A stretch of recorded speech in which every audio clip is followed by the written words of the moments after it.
నమస్తే అండి. Welcome to our channel. మనతో సినీ క్రిటిక్ దాసరి విజ్ఞాన్ గారు ఉన్నారు. నమస్తే సార్. ఈ మంచు విష్ణు, మంచు మనోజ్ ఈ ఆస్తుల తగాదాల్లో ఇప్పుడు లక్ష్మీ ప్రసన్న కూడా ఎంట్రీ ఇచ్చింది.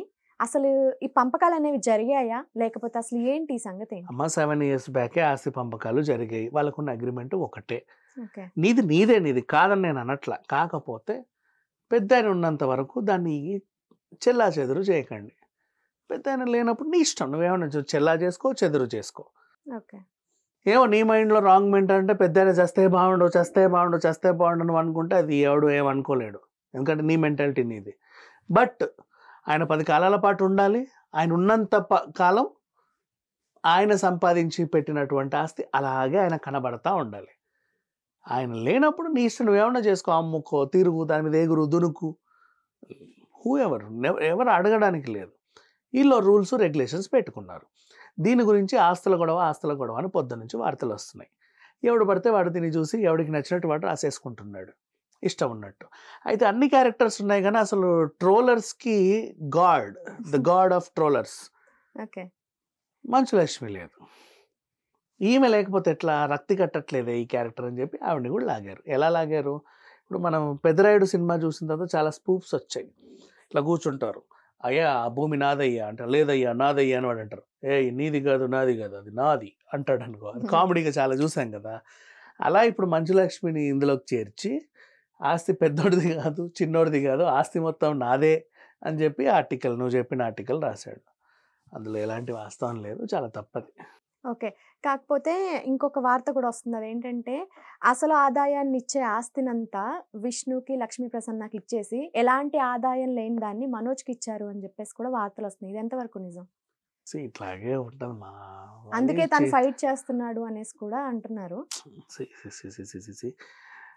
తండ్రి ఆస్తులు పంచుతాడు ఒకప్పుడు. ఇప్పుడు నీకు విషయం తెలుసా, మన అన్నపూర్ణ స్టూడియో కొన్నప్పుడు ఆయన గుట్టలు రాళ్ళు అందంగా ఉంటాయి, పైనుంచి కింద బాగా కనబడుతుంది అని చెప్పి ఏదో ఒక ఇప్పుడు అది పెద్ద ఏదో ఒక 500 కోట్ల ప్రాపర్టీ అది.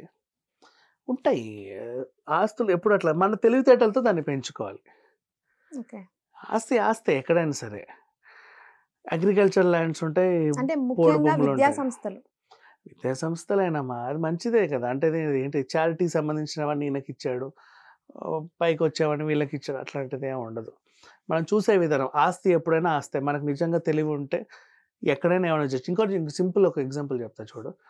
నీకు 10 ఎకరాల పొలం ఉంటే నువ్వు 10 ఎకరాలు రైస్ వేస్తావు, నీకు 10 బస్తాలు వచ్చాయి, దాన్ని అమ్మితే నీకు 10 రూపాయలు వచ్చాయి.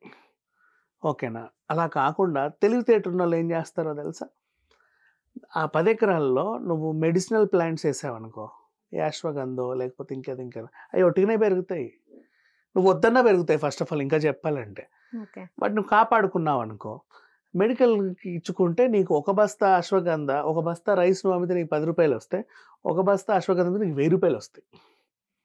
ఓవర్నైట్ కొట్టించుకుంటుంది. అంటే తెలివితేటలు బట్టి. నెక్స్ట్ ఇప్పుడు రొయ్యల వ్యాపారం అంటే సముద్రంలోనే దొరకవు రొయ్యలు. అంటే సముద్రంకి వెళ్ళి పడవ వేసుకెళ్ళి పడితే నీకు, అంటే పడవ కొనాలి, గజ ఈతగాళ్ళని పెట్టుకోవాలి, వెళ్ళి తీసుకొని రావాలి, 14 రోజులు వెళ్ళి 14 రోజులు రానా అని ఉంటుంది. బట్ కాదు, ఉప్పు చెరువులు మన పొలాల్లో కూడా వేసుకోవచ్చు అని తవ్వి రొయ్యల చెరువులు వేసుకుంటారు.